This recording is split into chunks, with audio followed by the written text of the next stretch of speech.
Hello, students. Welcome, everyone. In this part, we are going to start with the new chapter in bio. That's the first chapter in bio now, class 9, which is the fundamental unit of life, cell. Okay. इस chapter में, if you look at it, there is nothing new to you. You are just going through the concept which you have already studied in your previous classes. But yes, on a good level, on ninth level, you will understand some of the new concepts here. But altogether, it's a very easy chapter. So let's begin this chapter. सबसे पहले जब हम लोग study करते हैं ना, तो हमें पता है कि the bodies of living organism they are made up of microscopic units known as cells. Everybody know it, there is nothing new to this. और हमने जब सेल को स्टडी किया तो हमें बेसिक आइडिया पता है कि cell is the basic structural and functional unit of living organisms. ये हमें इतना नॉलेज है. अब ऐसा क्यों बोलते हैं, we will come to know about it. Then you know that the study of cells is known as cell biology. Okay, so ये हमारा basic हमको पता था, right? Okay, let's focus on this thing. When you talk about living organisms, they are like two kinds. One, they are having single cell. Another type which are having multiple cells. So the one which are having single cell, they are known as unicellular organism. On the other hand, the one which is having multiple cells or more number of cells or large number of cells, they are known as multicellular organism. So this is quite obvious fact. हम लोग multicellular organism है और एक simple cell like amoeba. Okay, that's a single cell unicellular organism. जब आप cells के बारे में बात करते हो, you know cells they carry out many basic functions. Basic functions like nutrition, respiration, growth and reproduction. Nutrition मतलब क्या होता है? Anything which is intake of nutrients and all the specific things. Respiration होता है कि you are intaking oxygen, you are utilizing it to produce energy, and then you are exhaling carbon dioxide. That is what respiration. Then growth is an inevitable fact. It is there. And reproduction मतलब production of new organism from the existing beings. So everything is the one which is basically cell is doing that particular thing. So all the things which I have mentioned here, nutrition, respiration, growth and reproduction, they're all known as metabolic activities. Because आगे जाके काफ़ी सारे point में हम लोग we will be using this word metabolic activities. What are metabolic activities क्या होता है? All those activities which are essential for the survival of cell. एक सेल को सर्वाइव करने के लिए जो भी कुछ ज़रूरी है उन सभी को बोलते हैं मेटाबॉलिक एक्टिविटीज़. अब आप देखते हो कि everything which we are doing in cell they are all under cellular level. So when we talk about cellular level, cell का एक डिफरेंट डेफिनेशन आता है. अभी जो ऊपर हमने देखा वो क्या था, cell is the basic structural and functional unit of life. Pretty fine. अब क्या है, अब थोड़ा सा एक आध पॉइंट्स ऐड ऑन कर जाते हैं हम इसमें. Cell are the fundamental structural and functional unit of living organism and also the basic unit of life. उस डेफिनेशन और ये वाले डेफिनेशन में कोई फ़र्क नहीं है. बस हमने एक दो वर्ड्स ऐड किए, जैसे फंडामेंटल वर्ड ऐड किया, फंक्शनल वर्ड ऐड किया है, structural word. So it is very easy to understand. तो ये हमारा बेसिक था. अब थोड़ा सा आगे जाते हैं. जब हम बात कर ही रहे थे लिविंग ऑर्गेनिज्म के यूनिसेलुलर और मल्टी सेलुलर, तो ज़रा हम समझते हैं कि भैया क्या डिफरेंस है इन दोनों में. ओके, सबसे पहले यूनिसेलुलर में क्या है, you know that it is single celled. Multicellular में there are large number of cells. Fair enough. Unicellular, all the activities which I have mentioned above, the metabolic activities, they're all done by the single cell. Okay, unicellular में. लेकिन multicellular में क्या होता है, एक particular जो cell होता है, बहुत सारे cell हैं वहाँ पे, तो एक particular cell एक particular activity को perform करता है. कहने का मतलब है कि सारा का सारा मेटाबॉलिक एक्टिविटीज़ एक ही सेल नहीं कर रहा है, अलग अलग सेल्स अलग अलग मेटाबॉलिक एक्टिविटीज़ कर रहे हैं. जैसे अगर माइटोकॉन्ड्रिया की बात करें, एक पार्ट है हमारे सेल के अंदर, वो सिर्फ एनर्जी प्रोडक्शन का काम करता है. डाइजेस्ट करने का काम लाइसोसोम का होता है हमारे सेल के अंदर, something like it. Okay, then there is a concept of no division of labour. Division of labour है ही नहीं यूनिसेलुलर ऑर्गेनिज्म में. डिवीजन ऑफ लेबर का मतलब वही है कि आप काम डिवाइड करके दे रहे हो, अलग अलग टास्क अलग अलग सेल्स को दे रहे हो. वो तो पॉसिबल ही नहीं है. यूनिसेलुलर ऑर्गेनिज्म खुद एक सेल से बन के बना है, तो एक सेल तो सारे ही काम करेगा ना. तो डिवीजन ऑफ लेबर यहाँ पॉसिबल नहीं है. But yes, division of labour यहाँ पे पॉसिबल है. डिवीजन ऑफ लेबर मतलब क्या होता है, you are dividing the task among various cells. So every cell is doing a specific function. Okay, I am talking about multicellular. Right, so the division of labor is not at all happening in unicellular, but the division of labor is happening in multicellular. Then reproduction is done by single cell, क्योंकि single cell ही यहाँ पे, and reproduction is done by specific cell known as germ cells. आगे जाके हम लोग जब आप रिप्रोडक्शन के बारे में स्टडी करेंगे तो हमें पता चलेगा कि जो रिप्रोडक्शन है they are basically done by reproductive cells. Okay, you will get to know about it. इनको जर्म सेल्स भी बोलते हैं, like for examples the sperms and the ovum, something like it. Okay, so reproduction is basically done by specific cells. And the last part, अगर आप unicellular में देखोगे life span उनका short है, और मल्टीसेलुलर में देखोगे लाइफ स्पैन उनका ज़्यादा है, लंबा है. तो ये तो था आपका basic difference between unicellular and multicellular organism. अब हम कुछ साइंटिस्ट के बारे में स्टडी करेंगे जो कि 1 मार्कर में कभी पूछ लेते हैं. सबसे पहले शुरुआत हम किससे करेंगे? रॉबर्ट हुक से करेंगे. रॉबर्ट हुक भाई साहब ने क्या किया था? उन्होंने सबसे पहले डिस्कवरी भी किया था और नाम भी दिया एक सेल का. ओके, मतलब जो उन्होंने फाइंड आउट किया उसको उन्होंने सेल नाम दिया, and he discovered it as well. तो उन्होंने किसको एग्जामिन किया था? He examine basically a thin shape of bottle cork. Okay, through a primitive microscope. Primitive मतलब बहुत ही पुराना माइक्रोस्कोप, बहुत ज़्यादा एडवांस नहीं था, बहुत ही पुराना माइक्रोस्कोप था. And what is a cork here? Cork is a substance obtain from the bark of a tree. तो रॉबर्ट हुक ने काम शुरू कर दिया था फाइंड आउट करने का. उसके बाद आता है Anton von Leeuwenhoek. Okay, Leeuwenhoek, spelling थोड़ा ध्यान दे देना. इन भाई साहब ने क्या दिया? इन भाई साहब ने क्या डिस्कवर किया? He discovered the sperm cell. Sperm cells are specifically the type of reproductive cells. कहाँ पे? एनिमल्स में. So A.V. लिवेनहॉक ने स्पर्म सेल्स को डिस्कवर किया. देन आगे जाके आप देखते हो एक पर्सन है जिसका नाम है रॉबर्ट ब्राउन. रॉबर्ट ब्राउन ने क्या किया? He discovered and name the nucleus. You know that nucleus is a very important part in a cell. उन्होंने उसको फाइंड आउट किया था, और ख़ासकर किसमें? प्लांट सेल में. फिर आता है एक दूसरा साइंटिस्ट J.E. पर्किंजी. इनके नाम देखो भैया, अलग ही लेवल नाम है. Anyways, so J.E. Purkinje, he gave the term protoplasm. You will get to know what is protoplasm. I will explain you what is protoplasm. Then fifth में Jacob Matthias Schleiden. Jacob Matthias Schleiden, इन्होंने सबसे पहले propose किया था कि animals हो, जितने भी प्लांट्स है, they are all consisting of cells. That means all the plant kingdom they are made up of cells. उन्होंने सबसे पहले प्रपोज किया था. Then there is the sixth scientist, Theodore Schwann. Theodore Schwann, he proposed that animals and plants are made up of cells. तो एक के बाद एक साइंटिस्ट उस फील्ड में प्रोग्रेस करते जा रहे हैं. You see that everything is not found out by one particular person. They are basically the other persons, different person working at different timelines and working at different areas. Okay, then last में एक person है Haeckel. Haeckel क्या करता है? He established that the nucleus was responsible for storing and transmitting hereditary information. अब what is meant by hereditary information? You know that कि एक parent के क्वालिटीज़ उसके ऑफस्प्रिंग में आते हैं. सो वॉट एवर क्वालिटीज़ और वॉट एवर ट्रेट्स और whatever features are there on the parents, they automatically transfer it to the offsprings. So ये जो कॉन्सेप्ट है उसको हेरिडिटरी बोलते हैं, और हेरिडिटी को कराने वाला जो फैक्टर है उसको जीन बोलते हैं. हम आगे पढ़ेंगे जीन के बारे में. और जीन जो है वो किसके अंदर प्रेजेंट है? न्यूक्लियस के अंदर प्रेजेंट है. तो उन्होंने सबसे पहले ये डिस्कवर किया था कि everything which is responsible, so the factors which are responsible for heredity, they are basically stored in the nucleus.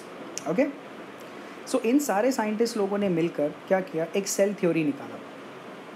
जैसे जैसे हमारा स्टडीज़ आगे होता गया, हमने एक सेल थ्योरी प्रपोज किया. नाउ सेल थ्योरी क्या कहता है? सेल थ्योरी कहता है all the living organisms they are composed of cells या फिर सेल प्रोडक्ट्स. सेल प्रोडक्ट्स मतलब होता है जो सेल से निकलने वाले सेक्रीशंस हैं. ओके, सिंपल एज दैट, ये हमें भी पता है. जितनी भी जो मेटाबॉलिक एक्टिविटीज़ होती हैं they take place inside the cell. Fair enough, समझ में आ गया. तीसरा, cell is the structural and functional unit of life. Okay, हमारा जो सबसे बेसिक यूनिट, अगर आप एक ह्यूमन बीइंग में देखोगे, कोई भी एनिमल देखो, कोई भी प्लांट देखो, उनका सबसे बेसिक यूनिट है एक cell. So it is the structural and functional unit of life. अगर आप और थोड़े से अंदर लेवल में जाओगे, केमिस्ट्री के वर्ल्ड में देखोगे, तो सबसे छोटा यूनिट कौन है? एटम, है ना. सिमिलरली बायो की फील्ड में सबसे छोटा यूनिट कौन है? सेल. हालांकि एक सेल भी एटम का ही बना होता है. ठीक है, तो हम काफ़ी डीप नहीं जाएंगे, हम बायो तक ही रिस्ट्रेन करेंगे अपने आप को. Then all the cell arise from pre existing cells only. मतलब पहले कोई सेल रहा होगा, उसी में से दूसरा सेल निकल के बना है. ये जो कॉन्सेप्ट है ये किस साइंटिस्ट ने डिफाइन किया था? आर विर्शो ने डिफाइन किया था. Okay, and finally every organism starts its life as a single cell. So pretty free fine. तो हमारे पास 5 थ्योरी है सेल थ्योरी को डिफाइन करने वाला, कि पहला है all living organism are compose of cell और cell products. Secondly all the metabolic activities जो मैंने ऊपर मेंशन किया था, they take place inside the cell. Okay, third, cell are structural and functional of life which you know. Fourth, every cell arise from pre existing cells, already जो existing है उन्हीं से ही निकल के बाहर आते हैं, उन्हीं से ही निकल के बन रहा होता है। ऐसा नहीं है कि एकदम से पॉप आउट हो गया नया सेल या एकदम से डिस्ट्रॉय हो गया, ऐसा नहीं होता। जो एग्जिस्टिंग है उन्हीं से बन रहा होता है। वो याद है ना, केमिस्ट्री में हम लोग ये पढ़ते आते हैं कि you know atoms you can not create it nor it can be destroyed, something like it. Similarly fifth point है every organism starts its life as a single cell. So ये सारा का सारा जो चीज़ है इसको बोलते हैं सेल थ्योरी। और एक एक्सेप्शन है सेल थ्योरी में, वो है वायरस। वायरस जो है वो इनमें से काफ़ी सारे पॉइंट्स को सेटिस्फाई नहीं करता, बिकॉज वायरस का एक अलग ही सिनारियो है। बेसिकली वो क्या है, बेसिकली अब मान के चलो कि यू नो वो होस्ट में जाके लिविंग होता है और at the same time dead भी होता है। बाहर वो होस्ट के बाहर वो डेड फेज़ में होता है, लेकिन जैसे ही होस्ट के अंदर आ जाता है वो लिविंग फेज़ में आ जाता है। सो वायरस एक एक्सेप्शन है यहाँ पे। ओके, अब आगे जाने से पहले मैं आपको थोड़ा सा एक ब्रीफ आइडिया दे दूँ सेल, बेसिक सेल दिखता कैसे उसके बारे में।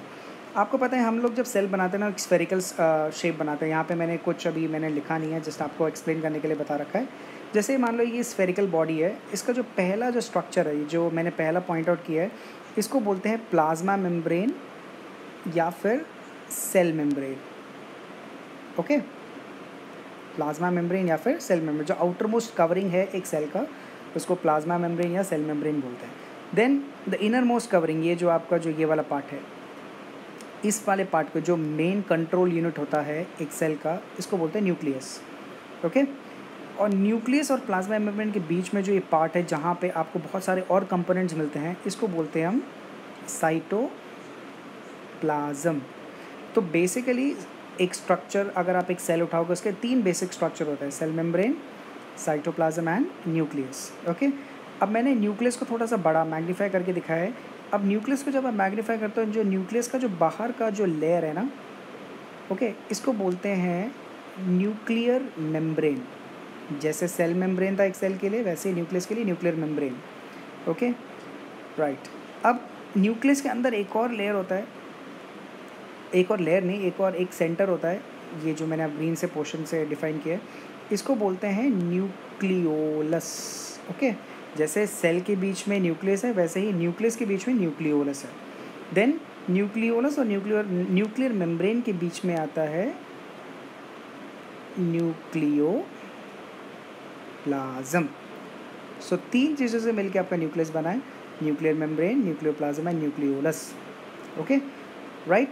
अब यहाँ पे मैंने 3 पॉइंट्स रखे सेल का बेसिक स्ट्रक्चर में कौन कौन आता है। एक तो आता है आपका सेल मेम्ब्रेन या फिर प्लाज्मा मेम्ब्रेन, दूसरा कौन आता है साइटोप्लाज्म, और तीसरा कौन आता है न्यूक्लियस।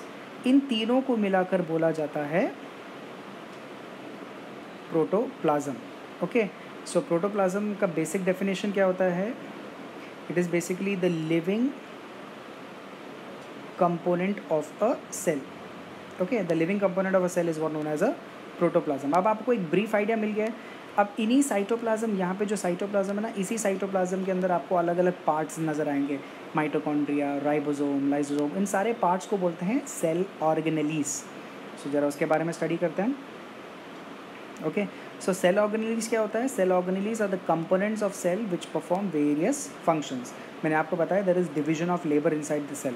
सारा चीज़ एक ही पर्सन, एक ही सेल काम नहीं कर रहा, एक ही पार्ट काम नहीं कर रहा, अलग अलग पार्ट्स को अलग अलग काम दे रखा है, यानी कि डिवीजन ऑफ लेबर है। जैसे माइटोकॉन्ड्रिया है, उसका काम है एनर्जी बनाना, लाइसोसोम है, उसका काम है डाइजेशन करना, राइबोसोम है, उसका काम है प्रोटीन्स को बनाना, एंडोप्लाज्मिक रेटिकुलम है, उसको बेसिकली ट्रांसपोर्टेशन का काम कराता है सेल के अंदर, गोल्गी अपैरेटस का देखोगे वो सेक्रीट कराता है, और भी फंक्शंस है वैसे, मैं बस ऊपर ऊपर का आइडिया बता रहा हूँ। देन प्लास्टिड्स, ये आपको सिर्फ प्लांट्स में नज़र आएंगे, यहाँ पे क्लोरोप्लास्ट वगैरह आपको मिल जाएगा। सेंट्रोजोम ये सिर्फ एनिमल सेल में होता है, जो कि डिवीजन, सेल डिवीजन वगैरह में काम आता है। देन वैक्यूल्स एक स्टोरेज यूनिट होता है। इन सभी को मिलाकर बोलते हैं सेल ऑर्गेनेलीज। और मज़े की बात क्या है, इन सेल ऑर्गेनेलीज का अपनी खुद की कवरिंग है, इसलिए उसको बोला गया membrane bounded cell organelles. So whenever I say membrane bounded cell organelles का मतलब क्या है, जो भी सेल ऑर्गेनेली है उसकी अपनी खुद की कवरिंग है। जैसे न्यूक्लियस की कवरिंग का था न्यूक्लियर मेम्ब्रेन, सिमिलरली सेल की कवरिंग क्या थी, सेल मेम्ब्रेन, ठीक है, इसको फोकस करेंगे हम। अब जब आप आगे जाते हैं तो आगे हमें ये पता चलता है कि जो सेल है वो दो पार्ट्स में डिवाइडेड है, यानी कि दो टाइप्स में डिवाइडेड है। कौन कौन सा टाइप्स, एक होता है प्रोकैरियोटिक टाइप और एक होता है यूकैरियोटिक टाइप। ऊपर जो हमने सीखा था वो ऑर्गेनिजम्स था, दो टाइप के ऑर्गेनिजम्स होते हैं, single celled organism, double sailed multiple celled organism. यहाँ पे क्या है, सेल के टाइप्स है, प्रोकैरियोटिक एंड यूकैरियोटिक। जरा इसको समझते क्या है, it's very easy to understand. Prokaryotic है प्रिमिटिव और इनकम्प्लीट, जो इनिशियली जो सबसे पहले जो सेल्स बने होंगे जिनमें काफ़ी सारी खामियां हैं, जिनमें काफ़ी सारे, आप ये मान के चलो काफ़ी सारी चीज़ें नहीं है उसके अंदर, इनकम्प्लीट है। सो प्रिमिटिव एंड इनकम्प्लीट प्रोकैरियोटिव। लेकिन यूकैरियोटिक की अगर हम बात करें तो वो एडवांस्ड है और वो कंप्लीट है, सब कुछ है उसके अंदर। ओके, प्रोकैरियोटिव का साइज़ छोटा है, यूकैरियोटिक का साइज़ बड़ा है। प्रोकैरियोटिक में न्यूक्लियस ही नहीं है, न्यूक्लियस ही गायब है। यूकैरियोटिक में न्यूक्लियस है। ओके, प्रोकैरियोटिक में न्यूक्लियर मेम्ब्रेन सराउंडेड नहीं होता, not surrounded by nuclear membrane. Nuclear membrane is basically the nucleoid बोलते हैं इसको, न्यूक्लियस के आसपास वाला रीजन है। So it is not surrounded by nuclear membrane, whereas in eukaryotic it is surrounded by nuclear membrane. Prokaryotic में single chromosome होता है। आगे आने वाले पार्ट्स में आप सीखेंगे कि क्रोमोजोम क्या होता है। और यूकैरियोटिक में मोर देन वन क्रोमोजोम्स होते हैं। प्रोकैरियोटिक में न्यूक्लियोलस एब्सेंट है। आपको पता होगा कि न्यूक्लियस के अंदर का जो पार्ट, न्यूक्लियस ही नहीं है तो न्यूक्लियोलस कैसे होगा प्रोकैरियोटिक में, इजंट इट। लेकिन यूकैरियोटिक में न्यूक्लियोलस है। प्रोकैरियोटिक में membrane bound cell organelles absent है, वेयर एज यूकैरियोटिक में membrane bound cell organelles present है। देन फाइनली सेल डिवीजन जो होता है वो फ्यूजन या बडिंग से होता है, और यूकैरियोटिक में सेल डिवीजन जो होता है वो माइटोटिक या मियोटिक डिवीजन से होता है, जो कि हम आगे स्टडी करेंगे। तो ये जो बेसिक डिफरेंस था ये आपका इम्पॉर्टेंट है, difference between prokaryotic and eukaryotic. तो आज हमने जो बेसिक कवर अप किया है वो हमने बेसिक कॉन्सेप्ट्स कवर किया है सेल का, ठीक है। If you just go through it, यहाँ तक के नोट्स आपको अच्छे से बनाने हैं, अच्छे से स्टडी करना है। सबसे पहले हमने शुरू किया था बेसिक एस्पेक्ट से शुरू किया था, फिर living organisms, then cellular level में सेल का डेफिनेशन देखा, देन यूनिसेलुलर और मल्टी सेलुलर ऑर्गेनिजम्स के बीच में डिफरेंस देखा हमने। देन किस किसने डिस्कवरीज की थी सेल का, वो हमने कवर किया। There were many scientist who have discovered many things. Then उसके बाद we have understood about cell theory. Okay, cell theory was important. Then we understood about the basic structure of cell. कोई भी cell उठा के देख लो, plant cell या animal cell, plant cell में एक एक्स्ट्रा एक कवरिंग होता है, उसको सेल वॉल बोलते हैं।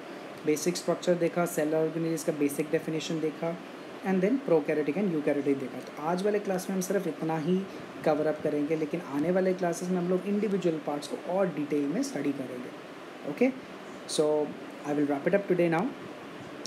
Make the notes properly, understand the logic. Okay, so thank you so much students, take care of yourself.